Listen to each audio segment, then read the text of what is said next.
જીવદયા દ્વારા સંચાલિત અને રાજકોટ મહાનગરપાલિકાના આશીર્વાદથી ભાજપના શાસકોના આશીર્વાદથી ચાલી રહેલું કૌભાંડમાં જોઈએ તો રાજકોટમાં ઢોર ડબ્બામાં 520 ઢોરની સંખ્યા છે એની હોવી જોઈએ, એની જગ્યાએ 1045 ઢોર છે. એટલે ટૂંકમાં એની સ્થળ કરતાં વધારે ઢોર છે. એક એ બીજું ભૂખ્યો ઢોર મરી જાય છે. આપ જો પાલાની અંદર નકલી માટી છે, પાલો નામનો છે, માટી ઢોર ખાય, માટી જો શરીરમાં જાય તો શું દશા થાય. મારું એ કહેવાનું છે કે તમે એક મુઠ્ઠી માટી ખાઓ, ભાજપના મિત્રોને અને સંચાલકોને એક મુઠ્ઠી તમે માટી ખાઓ, કેટલા દિવસ જીવો છો મારે જોવું છે. આ ઢોરો તેમ છતાંય જે જો જીવી રહ્યા હોય તો મારે દ્રશ્ય ગાય આપણે હિન્દુઓની માતા છે, ગાયને આપણે માતા તરીકે માન આપીએ છીએ, એની પૂજા કરીએ છીએ. તમે શું આ કરવા માટે છે?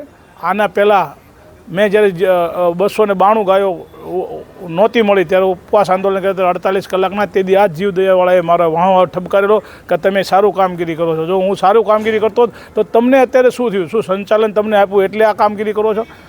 લાખો રૂપિયા અને વર્ષે કરોડો રૂપિયાનું થતું હોય તેમ છતાં જો રાજકોટ મહાનગરપાલિકાના પેટનું પાણી ન હલે અને હજારો ગાયો મરી જતી હોય, 758 ગાયો 3 મહિનામાં કોર્પોરેશનના અમારા કોંગ્રેસના કોર્પોરેટના જવાબ મળ્યો છે. આજે કેટલી ગાયો? આજે 10 ગાયો તમે જોઈશ ગણી આપણે 6 નીચે ઢોર પડે છે, ઉપર 5 ગાયો ઉપર છે. આપ જોઈએ 10 ગાયોના મૃત્યુ થયા તેમ છતાંય ભાજપનું પેટમાં પાણી હલતું નથી. ઝાકાસાણે મિસ્ટર ઝાકાસાણેને કહેવામાં આવે છે 6 ઢોર મર્યા છે.